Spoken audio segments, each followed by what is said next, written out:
अगर संघर्ष न रहे, किसी भी भय का सामना न करना पड़े, तब जीवन का आधा स्वाद ही समाप्त हो जाता है। याद रखें, अन्याय सहना और गलत के साथ समझौता करना सबसे बड़ा अपराध है। मैंने जीवन में कभी भी खुशामद नहीं की है। दूसरों को अच्छी लगने वाली बातें करना मुझे नहीं आता। कष्टों का निसंदेह एक आंतरिक नैतिक मूल्य होता है।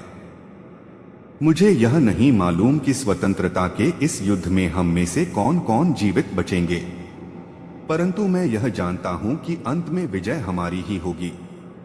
ये हमारा कर्तव्य है कि हम अपनी स्वतंत्रता का मोल अपने खून से चुकाएं।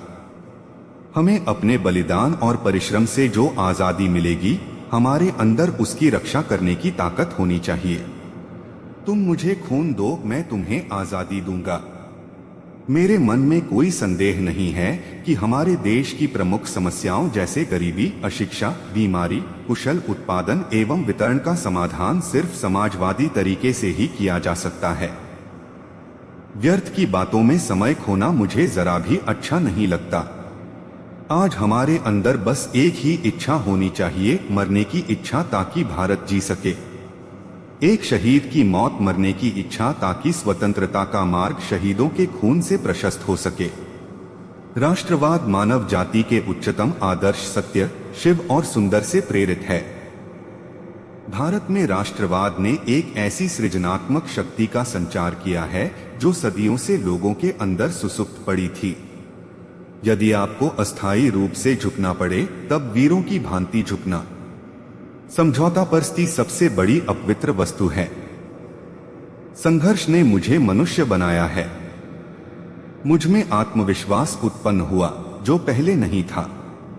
मुझ में जन्मजात प्रतिभा तो नहीं थी, परंतु कठोर परिश्रम से बचने की प्रवृत्ति मुझ में कभी नहीं रही।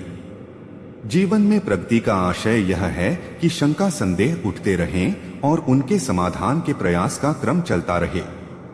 हम संघर्षों और उनके समाधानों द्वारा ही आगे बढ़ते हैं। श्रद्धा की कमी ही सारे कष्टों और दुखों की जड़ है। मैं संकट एवं विपदाओं से भयभीत नहीं होता। संकटपूर्ण दिन आने पर भी मैं भागूंगा नहीं, वरन आगे बढ़कर कष्टों को सहन करूंगा। इतना तो आप भी मानेंगे कि एक न एक दिन तो मैं जेल से अवश्य मुक्त हो जाऊंगा, क्योंकि प्रत्येक दुख का अंत होना अवश्यंभावी है। हमें अधीर नहीं होना चाहिए। नहीं यह आशा करनी चाहिए कि जिस प्रश्न का उत्तर खोजने में न जाने कितने ही लोगों ने अपना संपूर्ण जीवन समर्पित कर दिया, उसका उत्तर हमें एक दो दिन में प्राप्त हो जाएगा। जहां शहद का अभाव हो, वहां गुड़ से ही शहद का कार्य निकालना चाहिए। असफलताएं कभी कभी सफलता की स्तंभ होती हैं। सुबह से पहले अंधेरी घड़ी अवश्य आती है। बहादुर बनो और संघर्ष जारी रखो, क्योंकि स्वतंत्रता निकट है।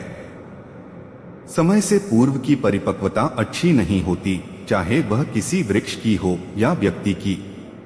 उसकी हानि आगे चलकर भुगतनी ही होती है।